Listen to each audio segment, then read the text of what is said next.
They say the most terrifying monsters are not the ones lurking in the shadows, but those who smile at you from across the room, the ones who pretend to care. In 1965, a frail 16-year-old girl named Sylvia Likens discovered this truth in the cruelest way imaginable. Her death remains one of the most harrowing cases of child abuse in American history, and at the center of it all was a woman who was supposed to protect her, a caretaker named Gertrude Baniszewski. Sylvia was born in 1949 in Lebanon, Indiana, the third of 5 children in a working-class family. Her parents, carnival workers Lester and Betty Likens, often struggled to provide stability. They were not neglectful. They loved their children, but the nature of their job meant constant travel.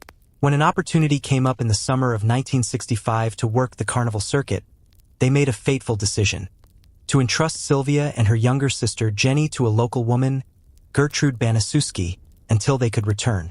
On paper, it sounded reasonable. Gertrude was a mother of 7 children herself, and the arrangement was $20 a week for food and care. Sylvia and Jenny moved into Gertrude's modest Indianapolis home, believing it was a safe place where they could wait for their parents. What they couldn't know was that they had just entered a house of horrors. At first, things seemed manageable. Gertrude, though visibly frail and suffering from chronic illness, appeared strict but motherly.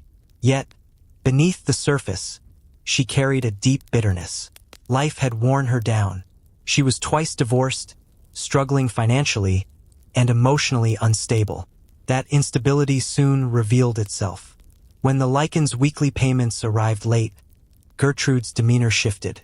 The resentment she felt toward Sylvia and Jenny grew into cruelty. It began subtly: missed meals, harsh words, excessive chores. But it quickly escalated. Sylvia, shy but kind, somehow became the primary target. Perhaps Gertrude saw her beauty, her youth, and her quiet strength as an insult to her own wasted life. The punishments grew darker. Sylvia was beaten with paddles and belts for imagined misdeeds. Soon, Gertrude's children joined in, some out of fear, others out of indoctrination. And most horrifying of all, neighborhood children, invited into the home, became active participants. Gertrude turned abuse into spectacle. The violence was not impulsive. It was systematic. Sylvia was denied food, starved while others ate in front of her. She was forced to eat scraps, sometimes spoiled food or worse. On one occasion, she was accused of stealing candy and punished by being forced to shove hot dogs into her mouth until she vomited. The humiliation was as severe as the physical pain. But this was only the beginning. Gertrude wielded psychological manipulation as brutally as any weapon. She spread lies about Sylvia, accusing her of promiscuity, of spreading disease, of being unclean. These falsehoods fueled the children's cruelty. Sylvia, already vulnerable, found herself alienated and demonized in the very place meant to protect her. Jenny, who suffered from polio and wore a leg brace, was spared the worst but forced to watch her sister's torment. She later recalled how powerless she felt, how every attempt to intervene only risked bringing Gertrude's wrath upon herself. The guilt of survival would haunt her forever. As weeks passed, the abuse escalated into torture. Sylvia was burned with cigarettes, kicked downstairs, and beaten until she could barely stand. She was locked in the basement, stripped of dignity, reduced to a prisoner. The neighbors heard rumors. Some even witnessed Sylvia's declining state. But fear, indifference, and the belief that discipline was a private family matter silenced them. The cruelty reached its peak in October 1965. Gertrude decided to brand Sylvia, both literally and figuratively. She heated a needle and carved the words, "I'm a prostitute and proud of it," into the young girl's stomach. As Sylvia cried and begged for mercy, Gertrude mocked her. It was no longer just abuse, it was annihilation of her humanity. Sylvia's health deteriorated rapidly. She became too weak to move, covered in sores and injuries. Still, no rescue came. Jenny, desperate, once whispered to Sylvia, "I promise I'll get help." But the two sisters knew their options were limited. Fear held Jenny in place, while Sylvia's body was failing. On October 26, 1965, the nightmare ended. Sylvia, lying on a mattress in the basement, took her final breath. She was just 16 years old. Her body, emaciated and broken, told the story of months of sadistic torture. When police were finally called, only after Gertrude realized Sylvia was dead, the scene shocked even hardened officers. They found Sylvia's corpse battered, burned, and scarred with the grotesque carving. Jenny, in a moment of courage, whispered to one of the officers, "If you get me out of here, I'll tell you everything." What followed was one of the most disturbing trials in Indiana history. The evidence laid bare the extent of the horror, and the community reeled in disbelief.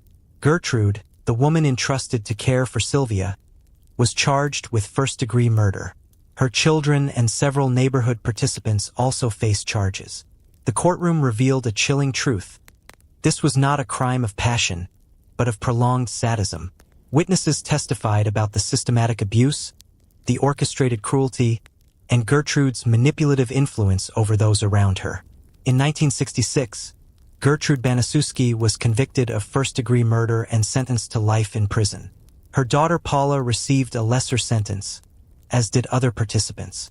The community, outraged and horrified, struggled with how such evil could thrive in plain sight. But justice felt hollow. Nothing could undo Sylvia's suffering, nor erase the haunting image of her final days. For Jenny, survival meant carrying the weight of trauma. For Indiana, it meant confronting the failure of neighbors, teachers, and authorities who had missed the warning signs. Gertrude would eventually be paroled in 1985 after serving 20 years. When she walked free, the public reacted with outrage. She changed her name, attempted to live quietly, but never escaped the shadow of her crime. She died in 1990, despised and remembered as one of the most notorious female criminals in American history. Sylvia Likens, however, would not be forgotten. In later years, memorials were dedicated in her honor, including a memorial park in Indianapolis. For many, her story became a rallying cry for child protection laws and vigilance against abuse. The tragedy of Sylvia Likens serves as a chilling reminder. The very people entrusted with care can sometimes harbor the darkest cruelty. Her suffering was not only inflicted by Gertrude but enabled by silence, by apathy, by the collective failure to intervene. As we close this case, one line echoes above all. Evil often wears the mask of trust.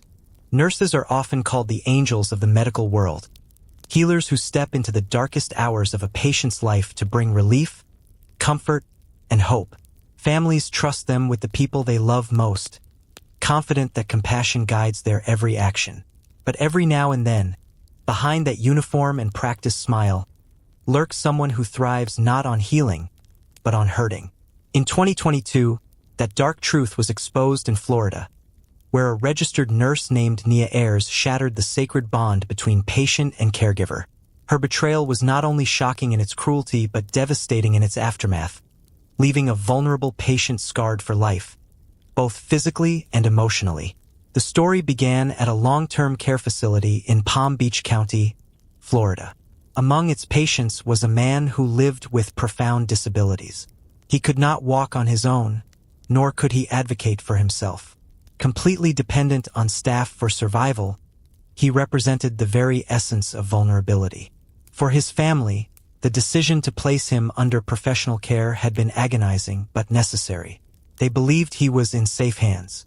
One of those hands belonged to Nia Ayers. On paper, she was qualified, a licensed nurse with years of training. Her duty was to monitor his health, provide medication, and ensure his daily needs were met. Instead, she became the architect of his suffering. The abuse was gradual at first, cloaked in the routine tasks of caregiving. Patients like him cannot easily speak out, which gave Ayers a horrifying advantage. She understood that her victim's voice was muted, and she exploited that silence.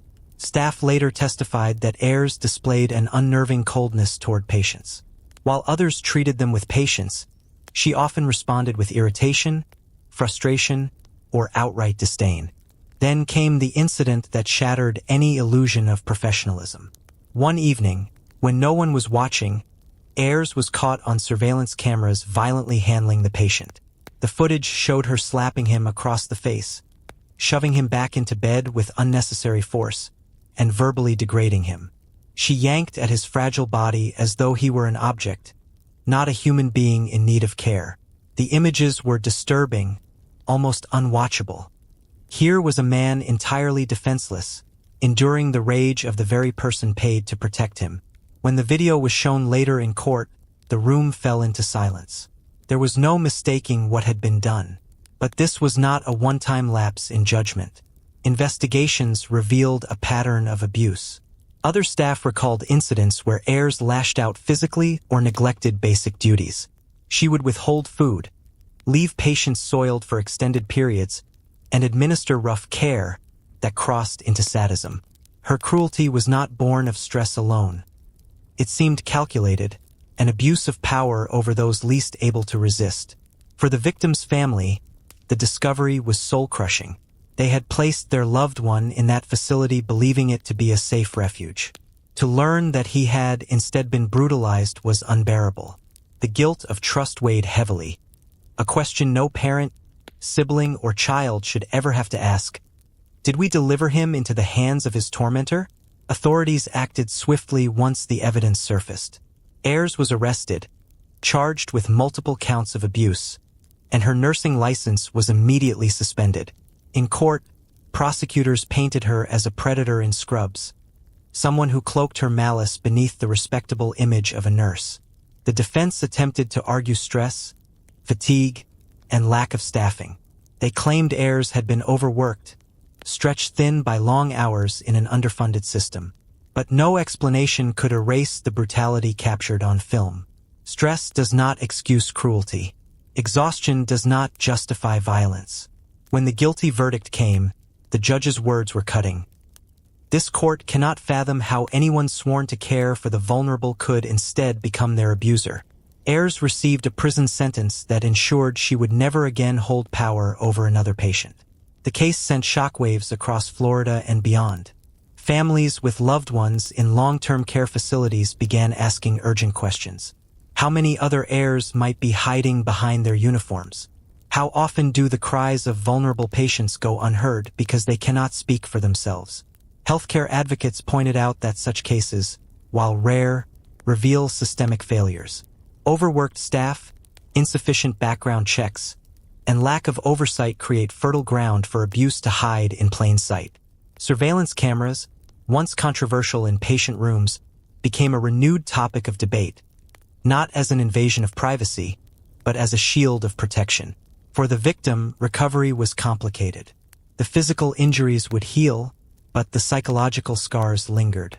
Even in silence, trauma has a way of settling deep within, reshaping the very experience of care and safety. His family, though relieved at the conviction, struggled with lingering mistrust. Every nurse they encountered afterward bore the shadow of Ayers' betrayal. But this case also sparked reform. Florida lawmakers pushed for stricter regulations, mandatory abuse reporting, and more aggressive monitoring of healthcare facilities. Families formed advocacy groups demanding transparency, accountability, and dignity for all vulnerable patients. Out of tragedy came a renewed vigilance. And yet, the chilling reality remains. Ayers was not a stranger lurking in an alley. She was not a masked intruder breaking into a home. She was the person in uniform, the one entrusted with compassion and healing. Her crime was not just physical abuse. It was a profound violation of trust, a desecration of one of society's most sacred roles. When asked later why she did it, Ayers never gave a coherent answer. Perhaps she didn't have one. Perhaps evil needs no justification, only opportunity. This case leaves us with a haunting reminder. When trust is broken by those who wear the title of caregiver, the wound cuts deeper than any physical scar. Families must not only grieve for the abuse but for the betrayal of faith itself. As this chapter closes, one truth lingers. The uniform may symbolize healing, but it is the heart beneath it that determines whether hands will comfort or destroy. For most parents, leaving their child in the care of a nanny is one of the hardest decisions they ever make. It means entrusting the life of their most precious treasure to the hands of a stranger. That trust is sacred, and when it is violated, the impact is devastating beyond words. In late 2014, the world watched in shock as a video went viral from Uganda.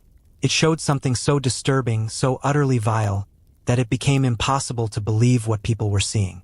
The woman in the footage was Jolly Tumahairu, a 22-year-old nanny hired to care for an 18-month-old girl named Arnella Kamanzi. What unfolded on that grainy living room video would haunt viewers for years to come. Arnella's parents, like so many working families, had struggled to balance careers with childcare. They loved their daughter deeply but could not always be home.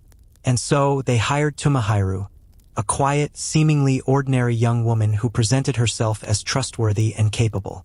First, nothing seemed amiss. Tumahairu fed the child, played with her, and carried out her duties. But the parents began to sense that something was wrong. Arnella became more withdrawn, her laughter replaced with cries, her once bubbly spirit dimmed. Bruises appeared, explained away by the nanny as clumsy accidents. The mother's instincts screamed otherwise. She decided to hide a small camera in the living room, not out of paranoia, but out of desperate love. What she discovered confirmed her worst fears. The footage began innocently, little Arnella playing on the floor with her toys. But soon, Tumahairu stormed into view, towering over the toddler. She force-fed her violently, shoving food down her throat until the child gagged. When Arnella resisted, crying in distress, Tumahairu's demeanor changed from frustration to rage. What followed was sickening. She slapped the child across the face, then threw her to the floor. She kicked her tiny body repeatedly, striking with a force no adult should ever use on a baby. As Arnella screamed in pain, Tumahairu dragged her by the arm and beat her with a flashlight. The brutality seemed endless, escalating with every passing second. The camera recorded every horrifying moment. When Arnella's father, Eric Kamanzi, watched the footage, he broke down in tears. The family had suspected mistreatment, but nothing could have prepared them for this level of sadism. The video quickly spread online. Outrage exploded not just in Uganda but worldwide. Millions demanded justice. Parents everywhere recoiled in horror, recognizing the fragility of trust in those they leave their children with. The authorities arrested Tumahairu almost immediately, but when she appeared in court, the reaction was even more chilling. She showed little remorse. At first, she did not even realize she had been recorded. When confronted with the footage, she broke down, not out of guilt, but out of fear of punishment. During trial proceedings, the public demanded the harshest possible sentence. Many called for the death penalty, their rage fueled by the innocence of the victim and the calculated cruelty of the attack. Tumahairu initially faced charges of attempted murder. However, prosecutors later downgraded the charge to torture, given Ugandan law's structure of punishments at the time. Still, the weight of evidence was overwhelming. She pled guilty. The judge sentenced her to 4 years in prison, a sentence that shocked many as far too lenient. For a crime so brutal, so merciless, how could 4 years be enough? Critics argued it sent a dangerous message, that child abuse, even of the most violent kind, would not be met with the full force of justice. Miraculously, little Arnella survived. Despite the kicks, the blows, and the emotional trauma, she healed physically. But the psychological scars ran deep. Trauma at such a young age is not easily erased. Experts feared long-term consequences. Nightmares, trust issues, developmental struggles. Her parents became advocates for stricter child protection laws in Uganda. They argued passionately that no other family should endure what they had lived through. They installed stronger vetting systems, background checks, and pushed for nanny training programs to be regulated. Their daughter's suffering, though unbearable, became a catalyst for change. Globally, the case became a wake-up call. It underscored the hidden dangers within domestic spaces, crimes that rarely come to light unless caught by chance, as in this case with a hidden camera. Many families across Africa and beyond began installing surveillance in their homes, not as an invasion of privacy, but as a shield of accountability. Child advocates used the case to highlight the need for cultural shifts as well. Child care workers must be trained not just in practical tasks, but in empathy, patience, and emotional resilience. The responsibility of shaping a child's early life is monumental. The footage of Jolly Tumahairu is difficult to watch, yet it remains one of the clearest windows into the horrors that can occur behind closed doors. It forces parents to confront a nightmare they wish never to imagine. What if the person we trust most is the one harming our child? Arnella's survival is a testament to resilience, but it also stands as a symbol of the vulnerability of all children who cannot speak for themselves. And so, this case closes with a chilling truth. Sometimes the monster does not come from outside the home. Sometimes, she walks in with a smile, hired to love, but destined to destroy. For many families, placing an elderly loved one in a nursing home is an agonizing decision. It means surrendering the care of those who once cared for us to professionals, trusting that their final years will be spent in dignity, comfort, and safety. But what happens when that trust is betrayed? When the person meant to heal and comfort instead becomes the architect of suffering? In Italy, the answer came in the form of a smiling nurse named Daniela Paggiali. Beneath the white uniform and professional demeanor, she hid a chilling secret. Behind closed doors, she was systematically killing her patients. And disturbingly, she seemed to revel in the aftermath. Daniela Paggiali was born in 1971 in the Emilia-Romagna region of northern Italy. Outwardly, she lived a quiet life. She worked as a nurse in the small town of Lugo, tending to elderly patients in the hospital ward.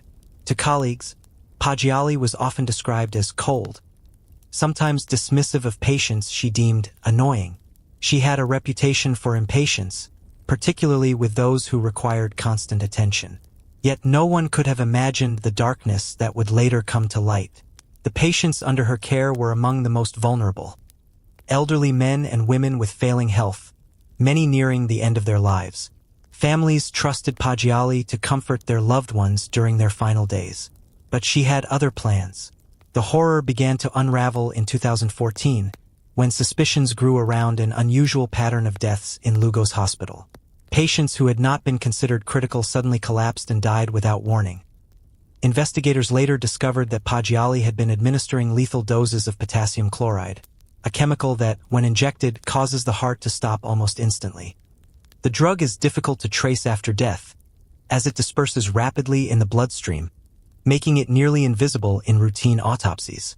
For a time, this allowed Paggiali to operate undetected. She carefully chose her victims. Elderly patients she considered burdensome, those who complained, or those she personally disliked.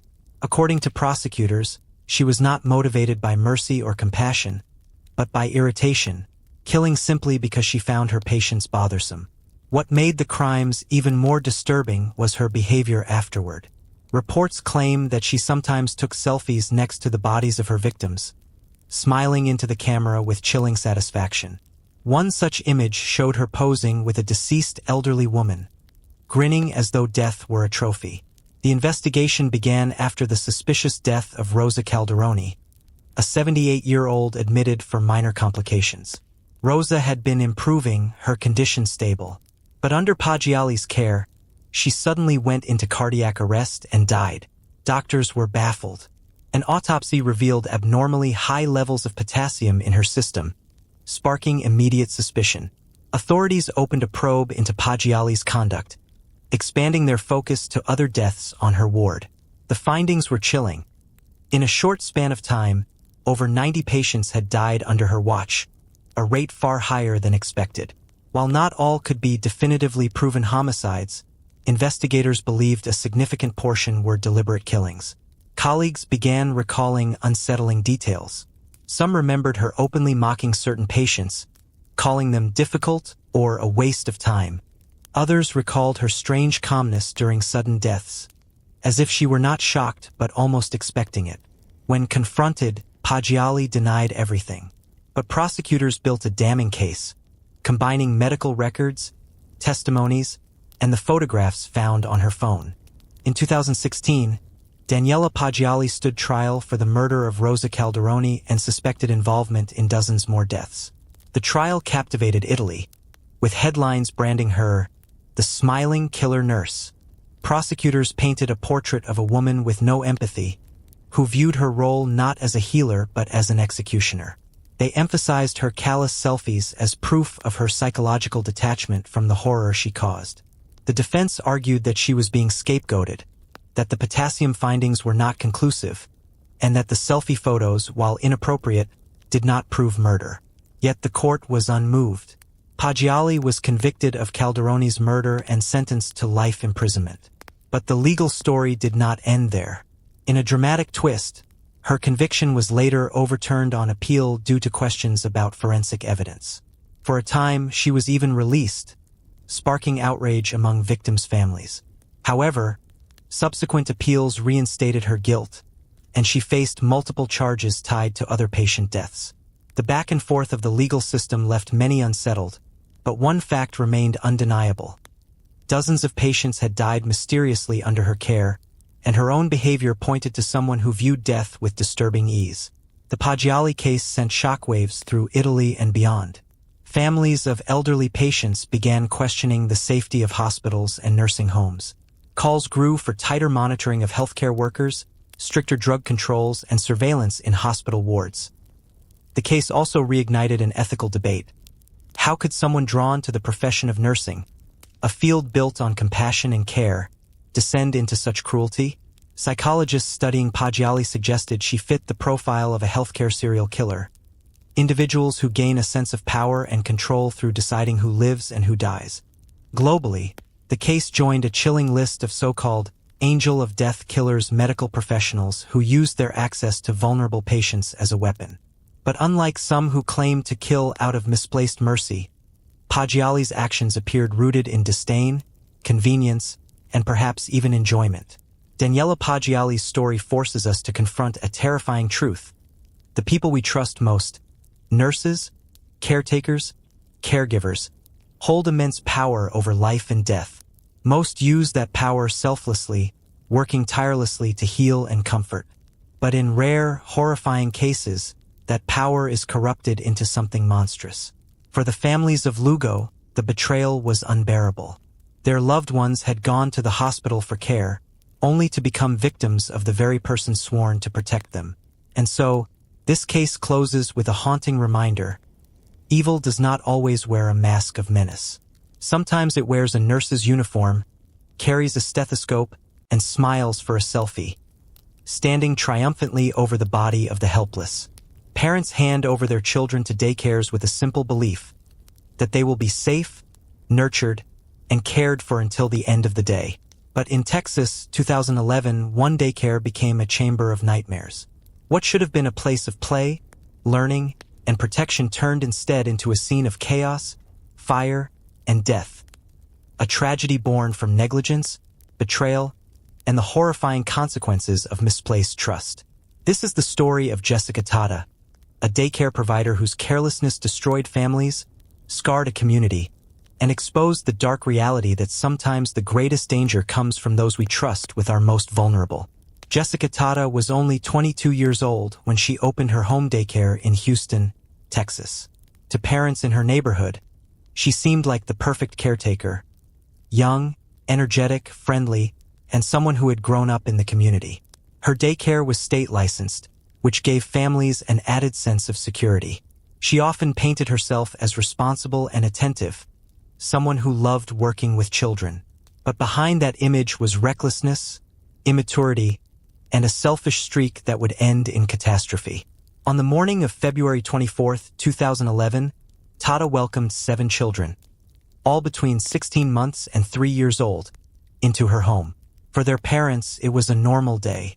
They dropped off their little ones, kissed them goodbye, and went to work, never imagining it would be the last time they saw their children alive. That morning, Tata decided to do something no daycare provider should ever do. She left the children completely unattended in the house. Instead of supervising them, she drove to a nearby Target store to shop for groceries and listen to music on her iPod. But before leaving, she made a mistake that would prove fatal. She left a pan of oil heating on the stove. As Tata enjoyed her time away, the oil ignited, setting the kitchen ablaze. Within minutes, the fire spread rapidly through the home, filling the daycare with smoke and flames. The 7 children inside were trapped. Neighbors soon saw thick black smoke pouring out of the house. Panicked, they rushed toward the scene, breaking windows and trying to pull the toddlers to safety. The screams of terrified children echoed as fire engulfed the home. By the time firefighters arrived, the devastation was overwhelming. For children, Elizabeth Koja, Elias Castillo, Kendall Stradford, and Shomari Dickerson died in the blaze. 3 others suffered severe burns and smoke inhalation but survived. Jessica Tata was nowhere to be found. She had returned home only after realizing what she had done. When confronted with the horror, she fled the country, boarding a plane to Nigeria to escape justice. The fire investigation quickly revealed the truth. The cause was clear. A pan of oil left heating on the stove, unattended. Witnesses and store security cameras confirmed that Tata had left the children alone to go shopping. Neighbors testified to seeing her arrive back at the burning house only after the flames had already consumed much of the structure. As news spread, public outrage grew. Parents across Texas were horrified. The betrayal cut deep. A woman entrusted with the most precious lives had abandoned them for trivial errands. Authorities issued a federal warrant, charging Tata with multiple counts of reckless injury to a child, felony murder, and abandonment. With the FBI's help, she was tracked down in Nigeria. After weeks of negotiations, she was extradited back to the United States to face trial. Jessica Tata's trial in 2012 was gut-wrenching. The parents of the victims filled the courtroom, holding photographs of their babies, demanding justice. Prosecutors painted Tata as negligent, selfish, and unfit to care for children. They argued that her actions were not just careless but criminal, a chain of decisions that directly led to the deaths of 4 innocent toddlers. Jurors were shown video footage of Tata casually shopping at Target while, at that very moment, the children she was paid to protect were choking on smoke and dying in flames. The defense attempted to argue that Tata never intended harm, that it was an accident. But intent mattered little when weighed against her reckless disregard for human life. In the end, the jury sided with the prosecution. Tata was convicted of felony murder for the death of 1 child and sentenced to 80 years in prison. Additional convictions for the other children followed, ensuring she would likely never walk free again. The case sent shockwaves far beyond Houston. Parents everywhere questioned their childcare choices, realizing how much blind faith they placed in daycare providers. The tragedy also exposed flaws in the state's daycare oversight system. Tata's daycare, despite being licensed, had already received minor violations before the fire, yet no serious corrective action had been taken. After the case, lawmakers pushed for stricter regulations and inspections of childcare facilities. For the grieving families, however, no reform could heal the wound. Their children were gone forever. During sentencing, one mother sobbed as she told Tata, "You took away my baby. You took away my joy, my life. And for what? So you could go shopping?" More than a decade later, the Texas daycare fire remains one of the state's most infamous childcare tragedies. Survivors who were toddlers at the time have grown older, carrying both physical scars and psychological trauma. Parents of the victims continue to speak out, using their grief as a warning about the dangers of negligence and the importance of vigilance in childcare oversight. Jessica Tata, meanwhile, sits in prison, her name forever associated with betrayal and fire. In interviews, she has occasionally expressed remorse, but for many, her words ring hollow. The image of her casually browsing store aisles while children screamed in terror is one that will never fade. The story of Jessica Tata is not just about fire, negligence, or crime. It is about betrayal at its deepest level. Parents entrusted their children to her, believing she would protect them. Instead, she abandoned them, choosing personal convenience over duty, and in doing so, extinguished lives barely begun. It is a reminder that evil does not always come in the form of violence or malice. Sometimes it comes cloaked in carelessness, selfishness, and betrayal. And in those moments, the cost can be just as devastating. As the smoke cleared in Houston, one truth became undeniable. When caretakers fail, the most vulnerable pay the price. They were the ones we trusted most. Yet instead of safeguarding the vulnerable, they became the source of terror, pain, and unthinkable loss. From homes consumed by fire, to children silenced in places meant for laughter, to patients abandoned in their most fragile state, each story carries the same devastating truth: betrayal from within. Evil is not always a shadow lurking in the alley. Sometimes it wears a caregiver's smile.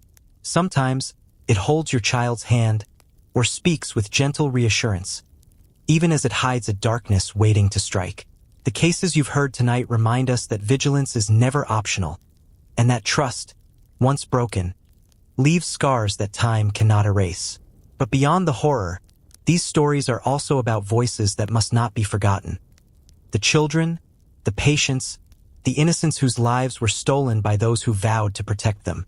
Their names deserve to be remembered. Their suffering must be a warning. Because the truth is chilling. When the guardians of safety turn into agents of harm, no one sees it coming until it's too late.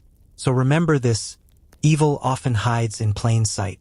And sometimes the greatest danger comes not from strangers, but from those we let closest to our hearts.